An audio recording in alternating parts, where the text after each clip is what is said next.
What's going on, everyone? This is Chuck, and you're watching the ITXP. This is something that's been in the works since October of last year. For those of you that came here to learn about Western Governors University, you're in the right place. Last month, actually just a few days ago, I completed actually it was 2 weeks ago at this point, I completed my Master's of Science in Management and Leadership at WGU, and I was able to complete it within a 6-month period. And at WGU, 6 months is one term. You pay for WGU within a term, and you can take as many courses as you can fit within that term to complete your degree. Now, fortunately for me, I had the MBA from WGU. Go back to my video for that course, or that program, I should say. So I didn't have to take all the courses for the Masters of Science of Management and Leadership. I'll call it MSML from this point forward. So it was about 7 classes that I had to complete. And I'll go through each of those classes and provide some of my feedback around how I approached it, my thoughts around the course, whether it was relevant to the program or not, and how it may or may not impact my career progression within the IT industry. Now, I think if you take a step back and look at what degrees mean for you, you have to really understand what a degree will actually do for you.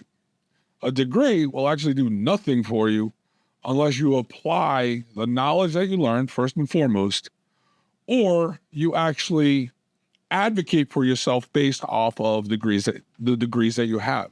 So having that piece of paper really will not do anything for you. Will it open doors for you? Potentially. And there's a big caveat on that, because I've seen across Facebook, I've seen across Reddit, and anywhere we talk about degrees, that there's this growing trend in a change in mindset where a degree for most professions really doesn't matter. And I highlight this because, and excuse me for our voice being a little hoarse, it's just I've been talking all day. I highlight this because the focus on what people do in this job economy has shifted. Especially now with artificial intelligence, there's this growing notion, and I've seen this in my own organization, that we don't need to hire as many people going forward to do the menial jobs. And as a knowledge worker, this is frustrating because what does that mean? Right?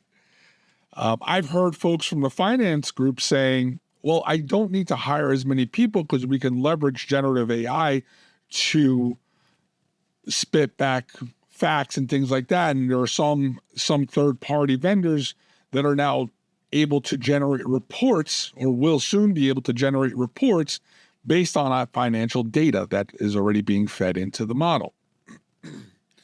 So if you think about generative AI and what that means for the future of work, people are starting to think, well, if I'm not going to be able to do X, Y, and Z, why do I need to go to college or university or secondary education to get a degree? I will just leverage generative AI. The other thing is folks are saying, well, I'll just go into software engineering. I'll help build the models and things like that. That's still not, it's easier said than done, I should say. But it's something where there's also a shift in the technology sector. It's April of 2024, and since last year in 2023, we've seen a large amount of folks being let go from technology jobs, namely software engineering positions. And if you look at the trend that's going on, and I'm as nervous as I've ever been in my career about losing my job, it's one of those things where generative AI technologies built into things like GitHub Copilot, the entire Microsoft ecosystem, let's put it that way, Gemini, ChatGPT, not Bard. Bard was Gemini. The other ones out there, they escaped. Claude 3, that's the one I was thinking about. Llama, whatever else is out there, are enabling folks to do more in a short amount of time. So generative AI is really something that, from a technology perspective, I don't have to pump out number of software. Again, this is just a mindset. This is not my opinion. It's just what I'm hearing.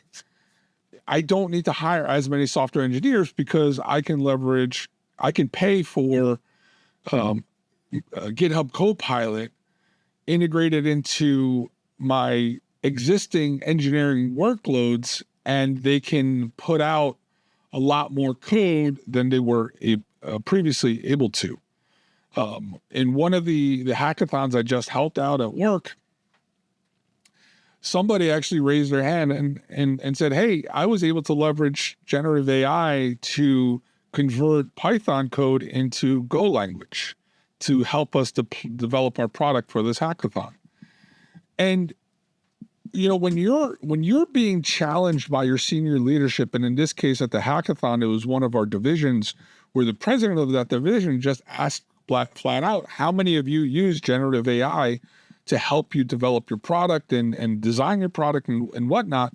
And everybody raised their hand. Everybody. And these were I call them kids, but these were folks 30 and under for the most part. I think there were a few older folks there above 35. But most of them were 30 and under right out of college. And they saw no issues with that. So when we talk about generative AI and the future of work and the future and the value of a degree for most jobs, really doesn't make sense anymore. Especially when you talk about the return on investment for that degree. I'm going to pay $200,000 for a school 4 years over the course of 4 years. Is it really worth it? Because I'm not going to make that money back within X amount of years. I'm just not going to make it back, especially in this tight market. So what is someone supposed to do? And I always say, look at what your career progression is going to be. What do you think you need to do to make X amount of money to live at the level that you're comfortable with? If you're in the market of transitioning out of where you are, do you need a degree to be able to transition out of that market or industry, I should say? Do you need a degree to do that? If you don't, then don't get a degree. There are, and I've said this, I feel like a broken record. There are a number of free resources out there. You just need to look for them to be able to help guide you on how you can position yourself to transition into a new career. You can even leverage ChatGPT, Gemini, Microsoft Copilot. You can leverage those technologies to help you. Finishing up on the topic of generative AI, one of the talking heads that I heard over some course of either TikTok or Instagram or something, they indicated that the future of work and those probably poised to be successful leveraging generative AI will be those with English degrees and those with psychology degrees. And if you think about why that's important and why that thought process is out there, being able to enter in a prompt that will actually output something of worth is a skill. If you've been playing around with generative AI and you felt like you've been getting shitty responses, then look at what your inputs are. And I may do a session around how I leverage generative AI to develop my product for our global hackathon that's coming up in June. And I may do that. I'm still on the fence about it because I don't want it. I may wait till after the hackathon, because I don't want my idea to be stolen by you all out at the internet.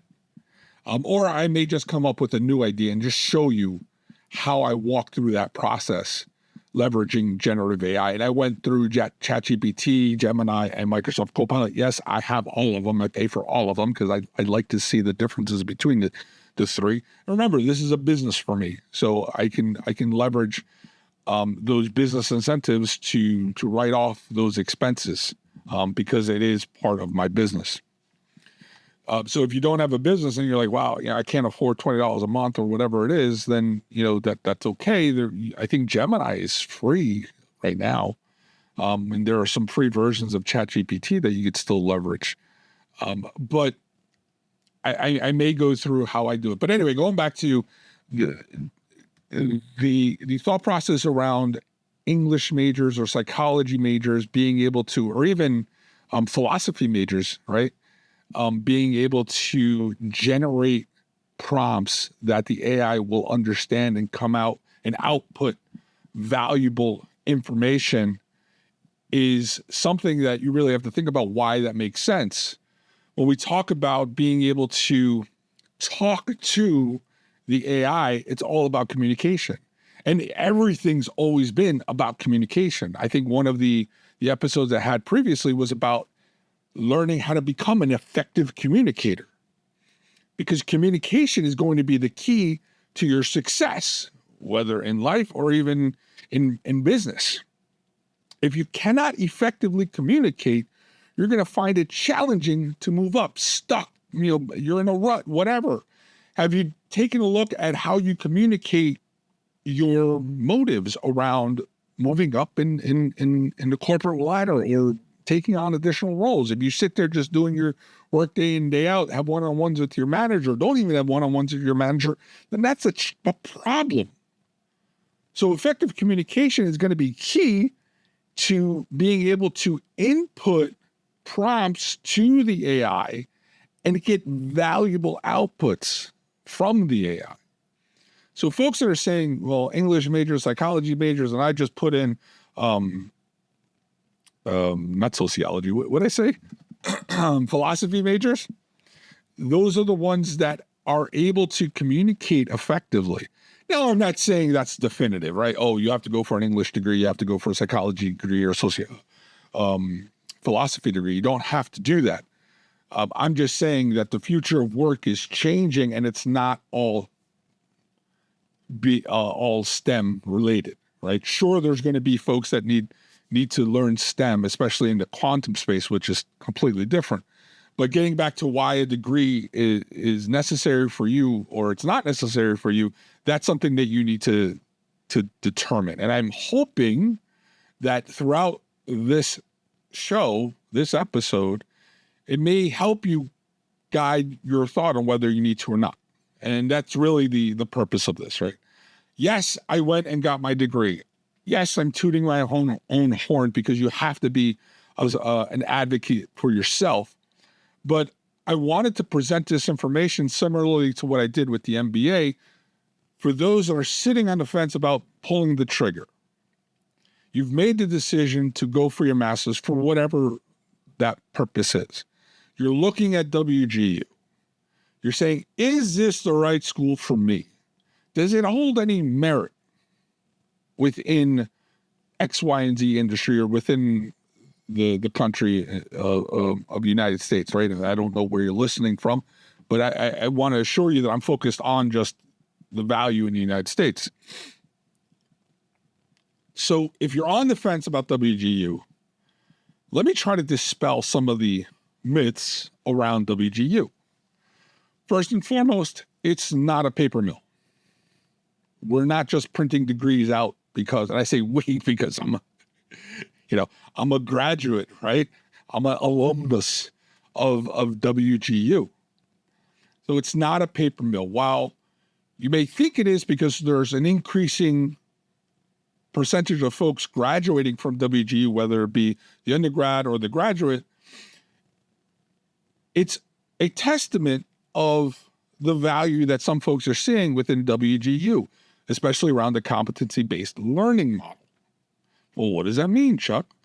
It means that you get a set of resources to start learning, but for the most part, you may already know some of this information. So those resources there are just to further enhance your knowledge or support knowledge around what you may or may not know. You don't have to sit in a classroom 45 minutes to 2 hours, depending on the type of class. Yes, most of your time is reading. And yes, especially in this program, a lot of your time is writing papers. A lot of papers. And if you're someone that struggles to write a paper, I would still say consider WGU. And I'll tell you why. And this is one of my gripes with WGU. I've said this in my MBA when I first started at this school. This is my biggest gripe. We are not writing research papers, plain and simple. So if you think about a research paper, and I wish I had something here to show you, actually, I'll be right back. Let me pause this, and I'll be right back. All right, I'm back, and I know it's zoomed in a little bit for me, but when I talk about research papers, and I think about how research papers are meant to be written or constructed, or whatever term you want to use, I go back to the time I wanted to be an economist. And armchair economist Chuck continued well after I stopped doing those classes, subscribing to various economic journals. And I look at the one called the American Economic Journal of Macroeconomics. And macroeconomics has always been something that I'm interested in. So when I look through this journal, I know you can't see it, there are a lot of research around various things: earnings-based borrowing constraints and macroeconomic fluctuations, state-dependent attention and pricing decisions, the state-dependent effectiveness of hiring subsidies. So those things within this journal is what I would consider a research paper. There are facts, figures, diagrams, really thought out research around the specific topic that folks are talking about. At WGU, you're not writing a research paper. Instead, you're answering prompts for research questions, if that makes any sense. And again, I'm not going to show you some of those questions because there's an NDA and things like that I signed. But I'll try to explain it to you. So in the rubric, you'll have, and I'll dig deeper into this, but I want to get this point across. In the rubric, you'll have a bunch of tasks and a bunch of sections, and you'll hear this. I said this in the MBA part.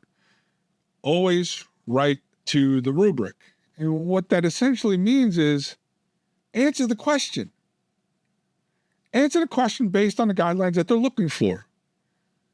The next section, answer that question. They're not going to tie into each other. They're not, and this is the problem, right? You're not building a logical flow within your paper. You're just answering research questions.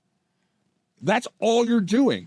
And I think a lot of people lose sight of this when they come to WGU because they're like, I just can't get it. I don't understand.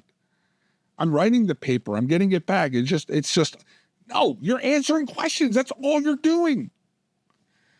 You're answering questions within the guidelines that they provide to you. That's my only gripe with WGU. Is just that you're not writing research papers. And prior to doing this course, the MSML, this program, I really, really thought about going for my doctorate because I wanted to be able to teach at the collegiate level. And yes, I could become an adjunct professor and things like that. But if I really wanted to get into a university or whatever, I would need my PhD. Taking this really put that out of my head. I'm done. And the reason is because I had to write so many papers, or I call them papers, but they are papers in kind of the structural sense. but they're not research papers. And I think I would find it challenging in a true doctoral program to formulate my ideas in the research structure that people are expecting. So I'm just like, you know what? I'm done. Maybe in a couple of years, maybe 5 years from now, I may look at going for my doctorate. But right now, I just don't think so. So my gripe with WGU, you're not writing research papers, you're answering research questions. The other thing is, well, people get done with WGU programs in a considerable short amount of time. Yeah, people do. And people don't. I think the percentage of people that don't is a lot higher than the percentage of people that do. You'll see posts on Reddit or Facebook, I finished my program in one day. I'm being facetious, but you know what I mean. Yes, this is possible to be done within a short amount of time. Do you want to finish it in 15 days? Sure, you can. But again, do you want to? What's the value proposition of doing that for 15 days straight? You're still paying the same amount of money. Again, you pay every term a set cost. You're not getting a discount if you do it in 15 days. So why put yourself through that? And the folks that are completing it within 15 days or whatever, very suspect. And the reason I say that, and again, everybody's different. I don't want to make it seem like I'm bitter, and I'm not, because in the many discussions I've had on Facebook and Reddit, it's not a value proposition that I want to put forth and say, I'm going to finish this in 21 days because X, Y, and Z. I know I have 6 months to finish the program. I'm going to take 6 months to finish the program. That's my goal. If my goal was to finish a program in 12 months, that's what I would do. Set my goal.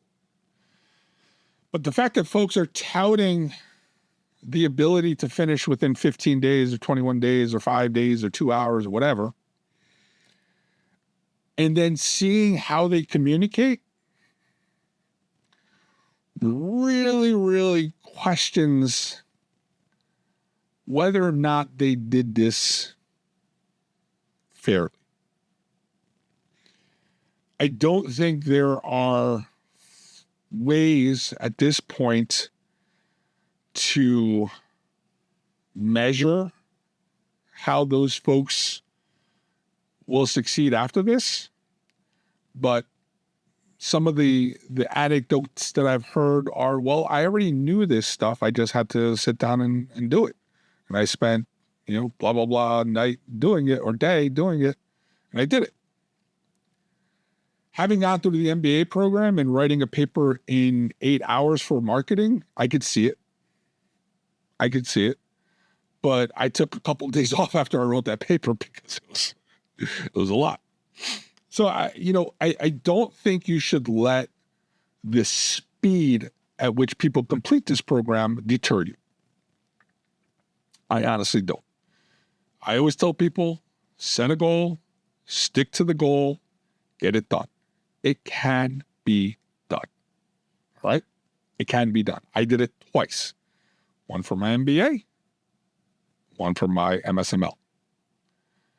Yes, I did take a break between the two, but it still can be done. And you think about it, I spent $9,000 for 2 master's degrees that I find valuable. That when I presented it to my leadership team, they were surprised that I did it because nobody knew I was doing it. And secondly, they were pretty impressed that I completed it. So don't let that deter you in terms of the speed. WGU has certifications, or accreditations, I should say, in various areas within the United States. The other thing is, and this was one of the reasons why I did the University of Maryland. Back then it was University UMUC, University Campus, something like that. I think now it's called University of Maryland Global Campus, because I did look to see if they had a doctorate program. But the United States military has WGU as an approved school for the military personnel. So if the military agrees with WGU as a valuable source of education, why shouldn't you? Right? If you've done anything in terms of going through, and some people are like, it's the government. Yeah, they really don't. No, I don't think so, right? Because they have to pay the bill. A lot of them are footing the bill for their personnel, right? So why wouldn't you sign up for a program that you if you can complete it within a 6-month term and only pay X amount of dollars, why wouldn't you sign up for it? So again, and in the IT industry, you'll find anything that the military approves or wants their people to get, you're going to get, because at some point in the future, you may find yourself in a government contract. So you want to, so again, why wouldn't you sign up for a program that's approved by the U.S. military? So don't let that deter you, right? In terms of, is there any merit to the degree and things like that? Yeah, there's merit, but again, it's all what you put into it and how you advocate for yourself. You don't have to tell people that you finished in 21 days or 6 months or a year. You don't have to. You don't have to tell anybody. You just say, I got this degree. And you can show some of the work that you did. And because it's, especially with this program, the MSML, pretty detailed and time consuming and really thought provoking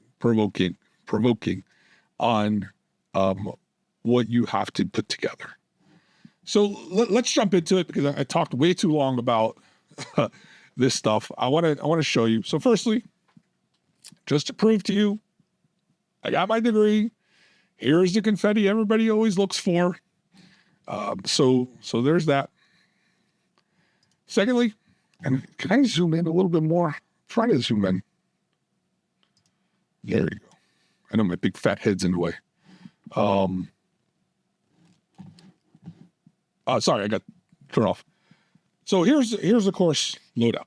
All right. You'll see here, I started in October. October 1st was my start date. And these are all end dates at this point, right? I ended the first program, the first course on October 18th, the next one on November 26th, the third one, and just go down. I did 2 in December. I skipped all of January. I did 2 in February, and then I completed my capstone on March 14th. So you'll see here that even though I took January off, I was still able to complete the program within 6 months.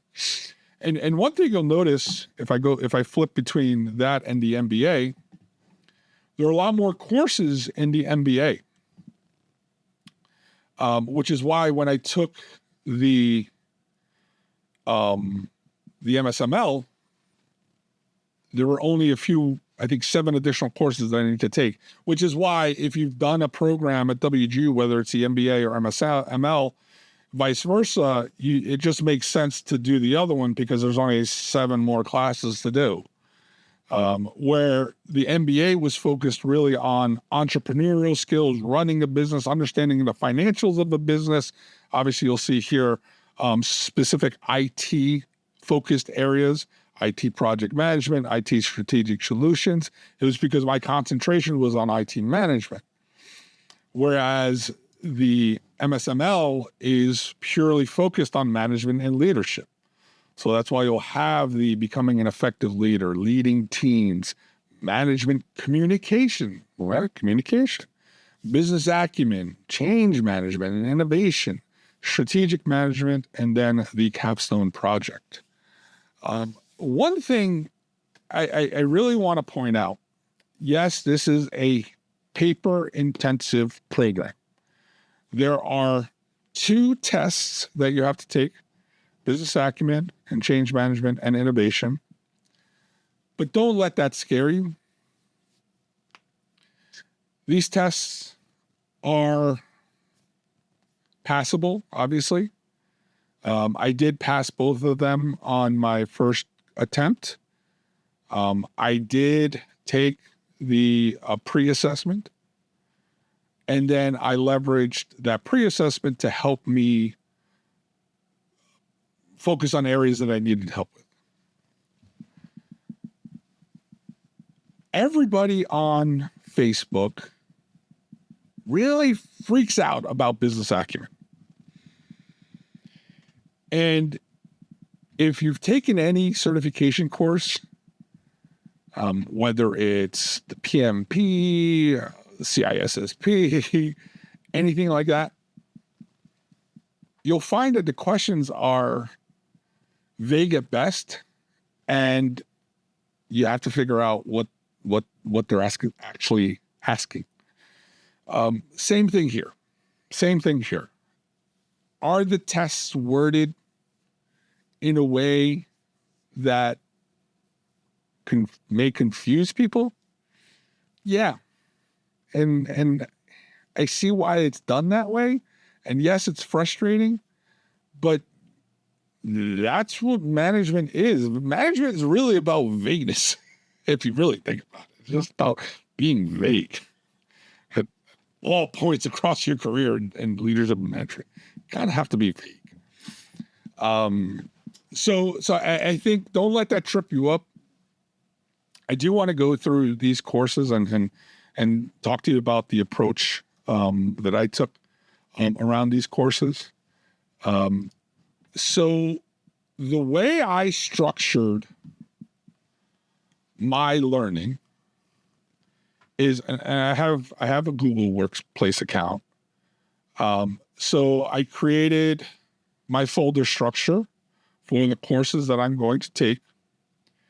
And then I put all the resources that I needed into each of these folders. One of the things that I wanted to focus on was business acumen first, because traditionally most people take that first.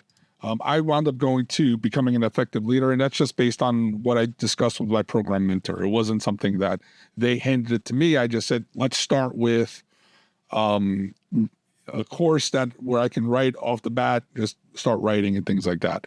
And then business acumen, I took a look at it, and I think around December, and I said, you know what? Around November, and I said, let's push that to December. So they actually gave me like 60 days to complete the business acumen course, which I was appreciative of. So going back to how I've structured, and I did this as well for the MBA, right?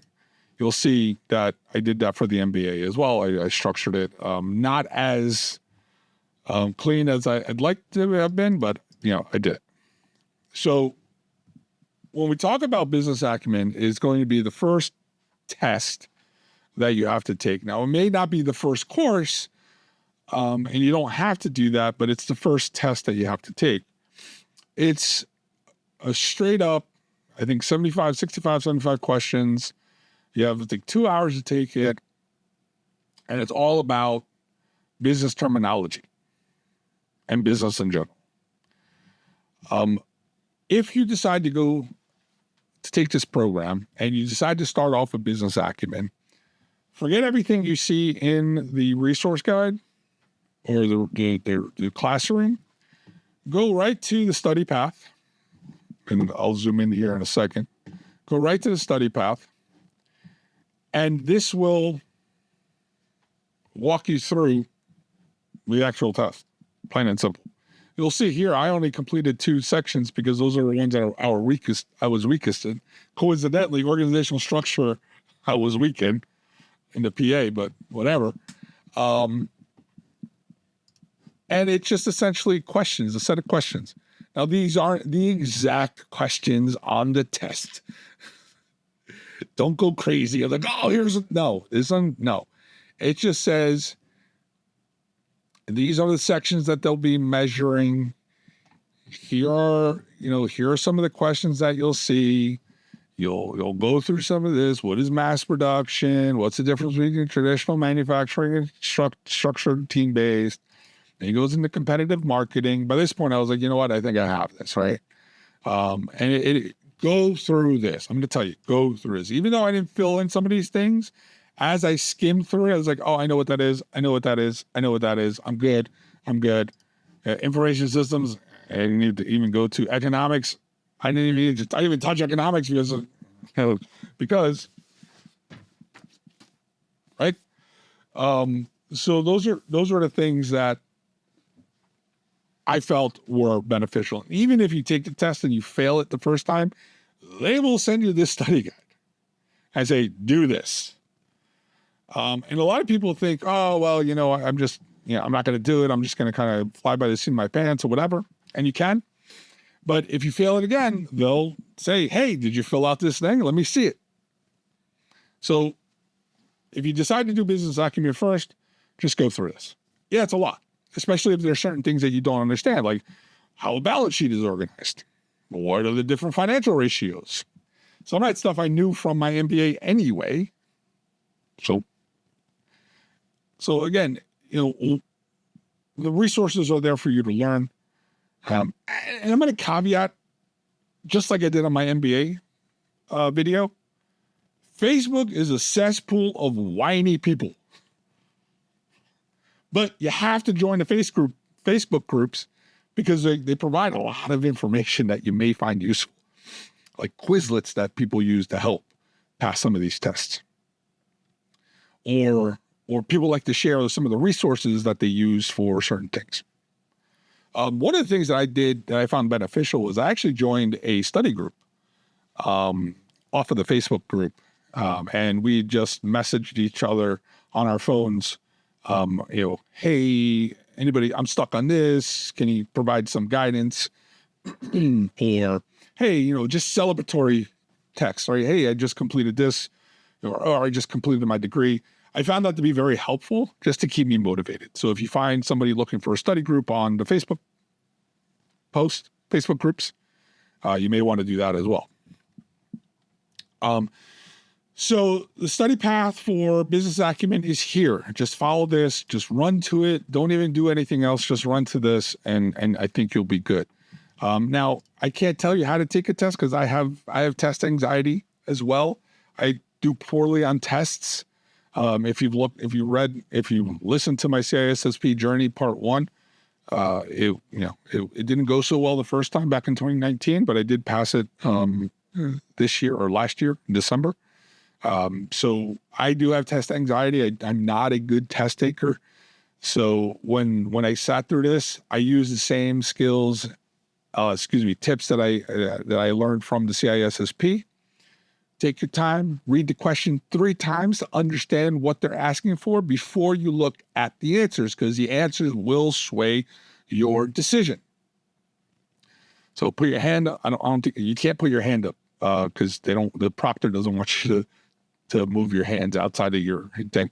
But try to train yourself to not look at the questions after you not look at the answer after you read the questions.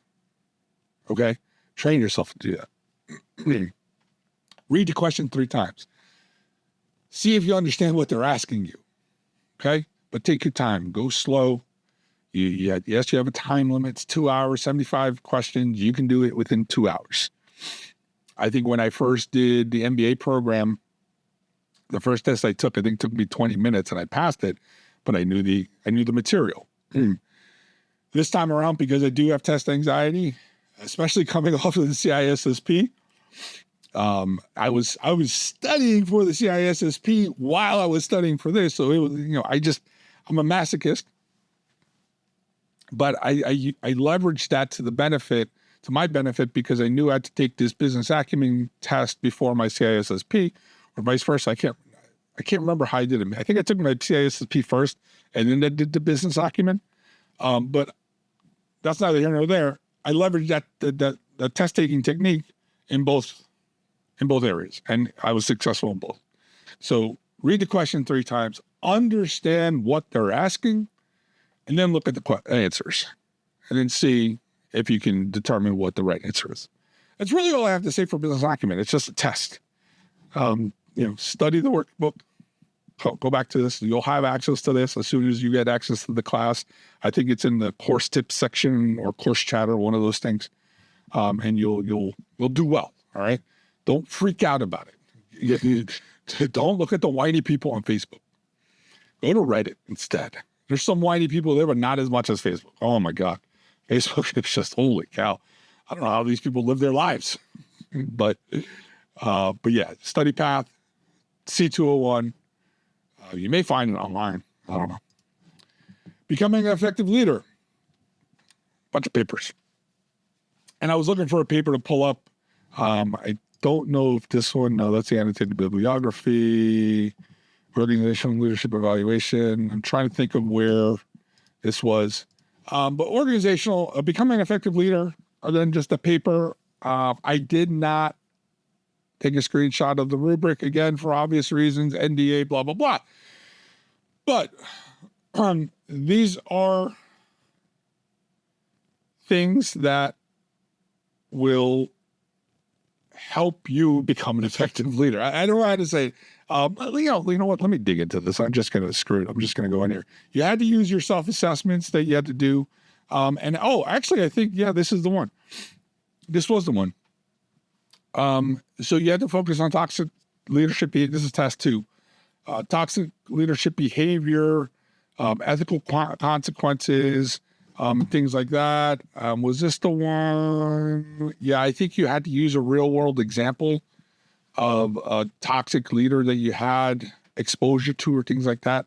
And this paper actually, for the first time ever, I was awarded the something of excellence. I forgot what it was called. Is it here? I don't remember where it was. I had it here somewhere, but maybe, hold on a second. One moment, please, because this pissed me off now. But yeah, I had the Excellence Award for this, and I was shocked. I was like, really? Because as I was writing that paper, I couldn't really fathom the information I was putting in. And again, you have to realize a lot of this was written as part of, it's under here. I know where it is now. So the Excellence Award, yeah. Application of task 2, right? So you get an Excellence Award for the application of effective leadership.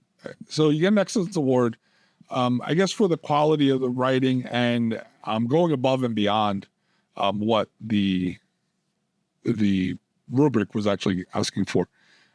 So it was really interesting, really insightful in terms of how to handle certain situations with toxic leaders.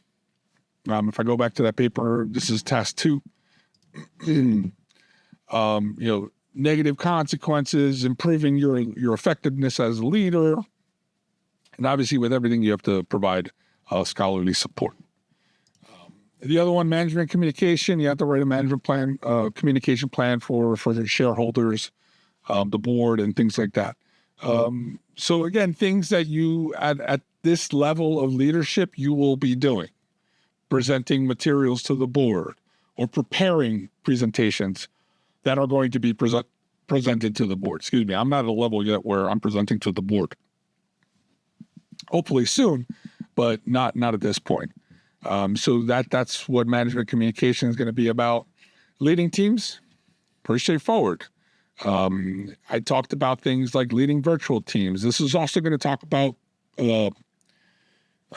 so your emotional quotient and your emotional intelligence and your cultural intelligence. Excuse me.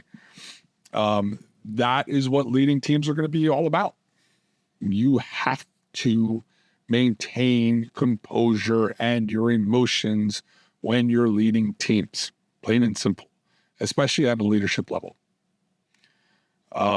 You're going to have people come at you aggressively, and you're going to have to maintain your composure. I've dealt with that my entire career. And I'm going through that now, because folks that are older than you are not going to be appreciative of, being managed by someone 10 years or your junior. So those are things. Change management, this is, in technology, we always talk about change management when you make a change to a product or application, things like that. We always have to have change management. This is insane, along the same vein, but at a macro level. We're talking about change within the organization. How do you handle change within the organization? How do you communicate change within the organization? And then innovation. How do you communicate innovation? How do you ensure that, and this was a perfect course for me because I was going through that within my current organization. So I was able to leverage my experiences on how our leadership handled change and innovation within our current organization to be able to write the papers around change management and innovation.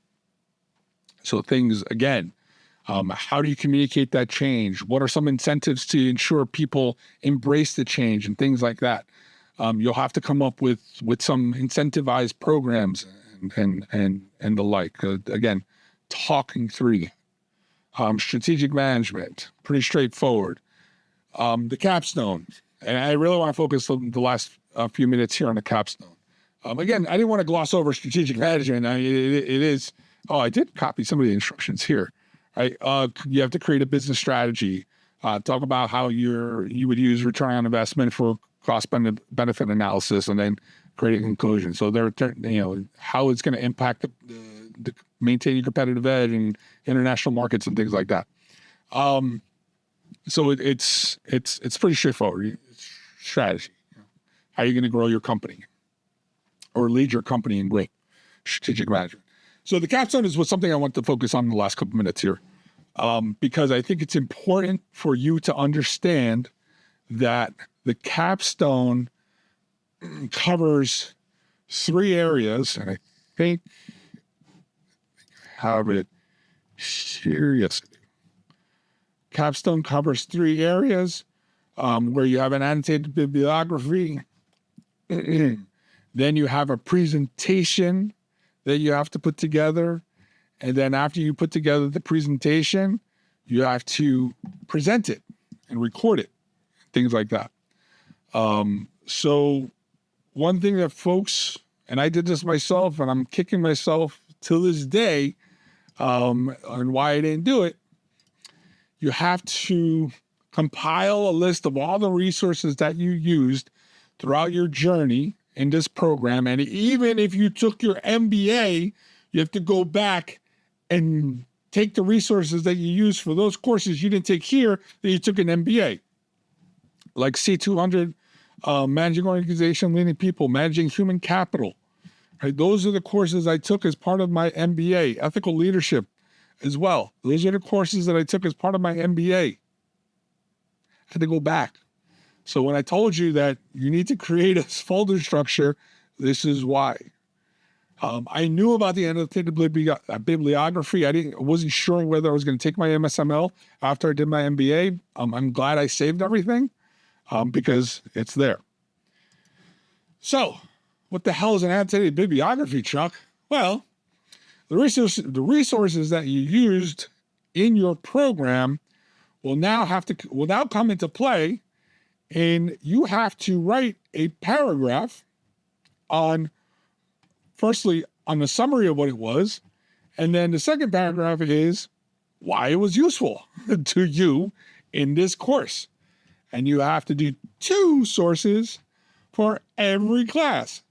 So as you can see here, I had 37 pages worth of paper. And then at the end, you'll have to leverage 3 examples. Oh, I think it's this one. Yeah, 3 source examples on how it, overall, here you go, into your team management practices. It is a bitch. It is a bitch to do this. I'm not going to lie to you. If you do this first part while you're doing the course, so like for business acumen, it's a test. What resources do I use? Find something, and then figure out how it fits into business acumen. Plain and simple.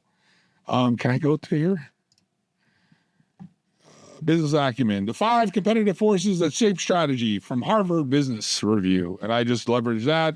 This article for management provides comprehensive reassessment and foundational framework, competitive forces to shape industry strategy. Right? Again, business acumen, you just have to understand how to speak the lingo. If you do this while you're doing the course, so while you're waiting, and this is what I'm going to recommend, while you're waiting for your papers to be graded, do the annotated bibliography for that course. Plain so. I didn't do that.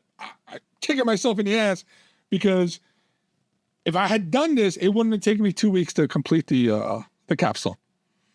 It probably would have taken me a couple days because putting a presentation together was fine. Presenting in front of a camera like I do now and talking through the presentation is fine. So do this as my words of wisdom for you is do the annotated bibliography as you go through the course. If you're waiting for a paper to be graded, do the annotated bibliography. And you will save yourself a hell of a lot of time by the time you get to your capstone. Please heed this advice. Just do it. You're going to hate it, but just do it because you're going to hate yourself even more like I did when I got to this. And I was like, oh shit, I should have done this because I didn't understand. Yes, I read it on the Facebook groups. I read it on Reddit, but I didn't understand. So I was like, I'll just wing it. And boy, did I, just pissed off that I had to do that. So yes, annotated bibliography. Then you'll have a presentation that you have to put together. Task 2 PDF, I think it is. Yeah. Yeah. I don't know why it's a PDF. Maybe I did something. Yeah, whatever. So that's that. And then your presentation for task 3 based on what you did in task 2. That's what it was.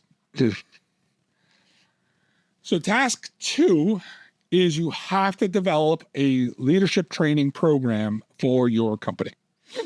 And they're saying it should be the company that you work for or entity that you work for. So you have to build a training platform. You have to talk about the timeline, incentives and things like that. It was really cool because I really enjoyed doing that. Just like the marketing paper that I did for my MBA. I already had some insights into what I felt would be a good leadership training program for somebody. So I put it together.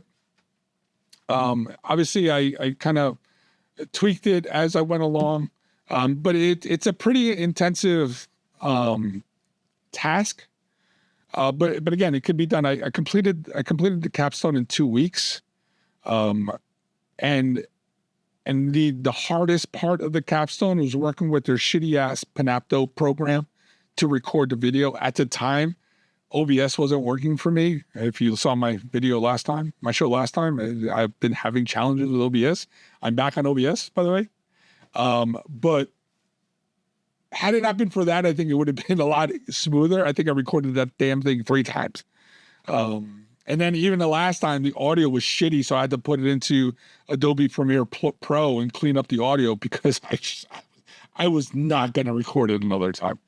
But if you have OBS, definitely leverage OBS over their tooling because it's shitty. If you don't, suffer through the tooling or find something else that can help you with that. But yeah, I think overall the capstone really enabled me to put my knowledge together in building a leadership program that I think would stand the test of time, at least for the next 5 years. And I think that's one of the benefits of going through this entire program. If you watched my my MBA video, my MBA show, episode, whatever you want to call it, at the end at that capstone, you have to run a business.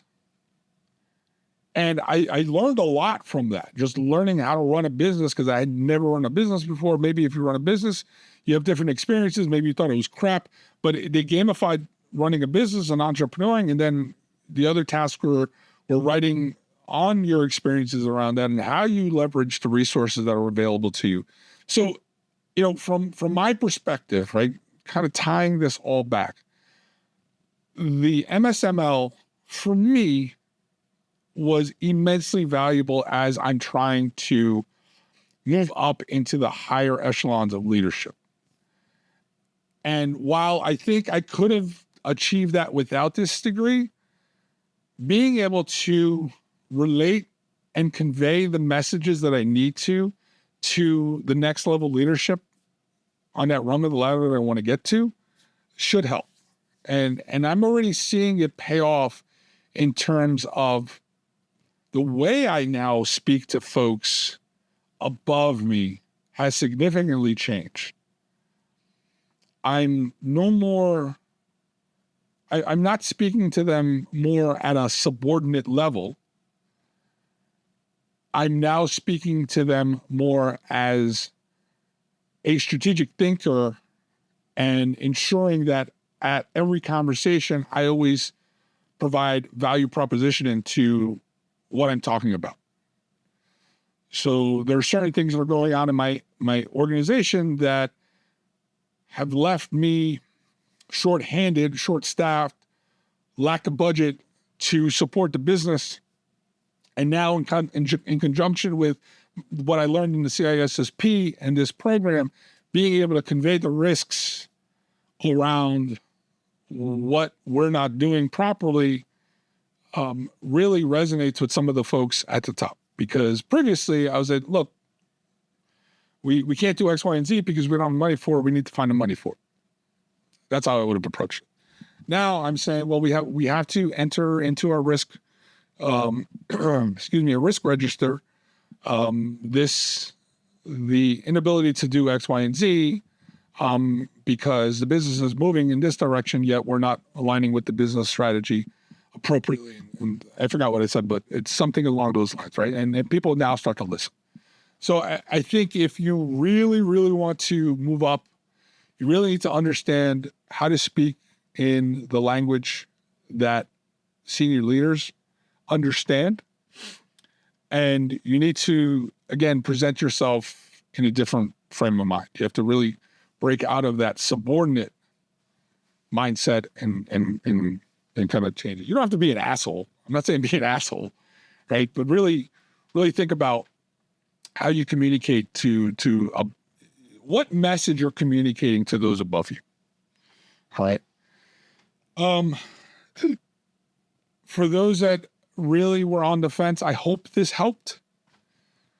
For those that had no idea what WGU was, I know I went through this very, very quickly. I think if you combine this with the MBA episode, I may just link it in the bottom in the show notes. I hope this helps to give you insight into how WG works. And to those that feel like there still is no value, that's fine. I'm not telling you to do it. Nobody's putting a gun to your head. But I think at this point, what I'm going to talk about is the use of artificial intelligence tools to help you with your paper. Now, I'm going to tell you right off the bat, I did not use AI to help me with the papers because I don't find writing papers that difficult.